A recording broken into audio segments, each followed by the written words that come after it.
Hello everyone, welcome to Steadfast, the Marriage Edition. I'm Caleb. And I'm Lindsey, and go along with us today as we make a fun fall dessert and dive into scripture.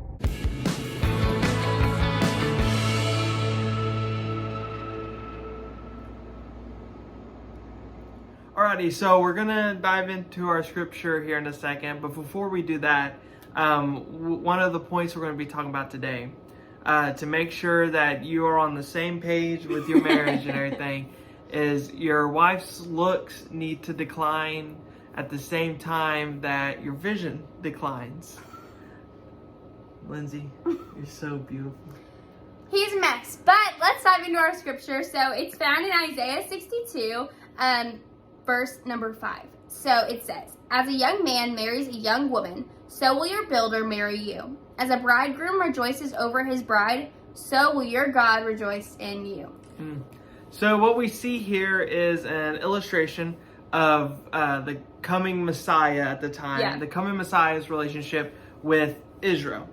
Now, in this scripture, it is pointed specifically towards Israel, but we can take that illustration and it is the same picture we get when it comes to Christ and the church. Right.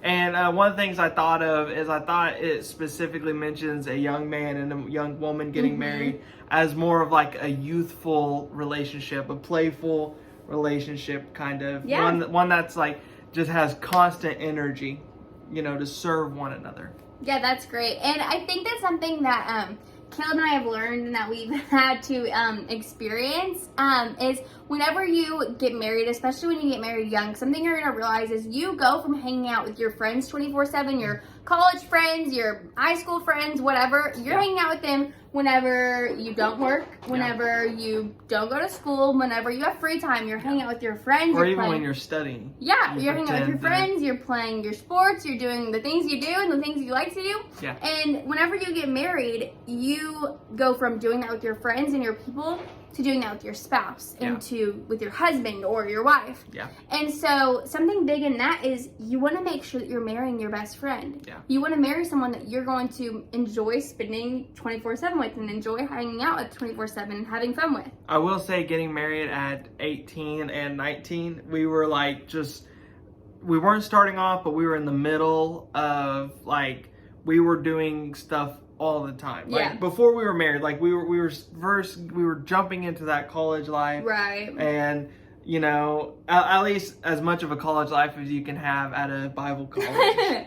But we were just, we would, you know, be meeting up at sand volleyball courts and playing volleyball till like midnight or 1. And game nights and studying and different activities all the time. And so we went from that to being married, which luckily we hung out all the time 24/7 before we got married. And so it really didn't change as much. But if we were to have, number one, different friend groups, number two, different, like completely different like worlds that we're coming from meshing in together, it's not going to work if you are not with your person or your best friend. If you don't enjoy hanging out with each other.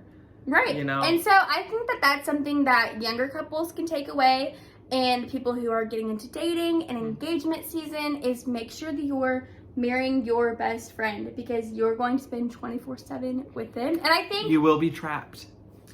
Pretty much. And I think for older folks too, if you're watching, and number one, you've been married for a while, let us know if you agree with this. But also, I think that in your marriage, you are best friends, and you are doing things together, and even in parenting, you're doing that. But also, like, just you will probably have your little things that you like to do together with your spouse, and I think that that's really fun and really, really special. And so it's a good thing to be able to like look back on your lives and your marriage even and be like, wow, this is something we always done together. And I think that it's because we're best friends, and we are still, and I think that's really cool. Yeah.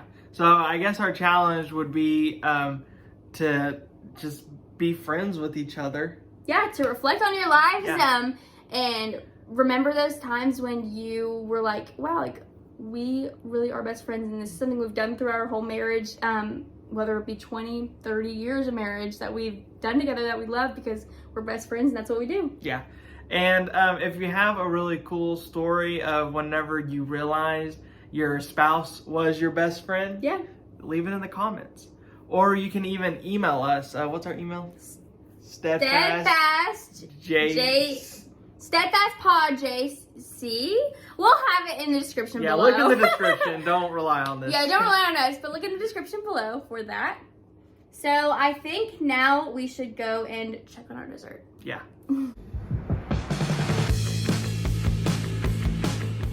All right, you guys, so we have our dessert made. It's an apple dumpling with some vanilla ice cream. And it looks delicious. Yeah, and we worked together and we had so much fun making it tonight. I am just so grateful that, number one, God gave me Caleb, and number two, that we are just like able to have fun together, even in little things like cooking dessert. So the recipe card will actually be on this next slide. Good job. You too. See y'all next time. Bye.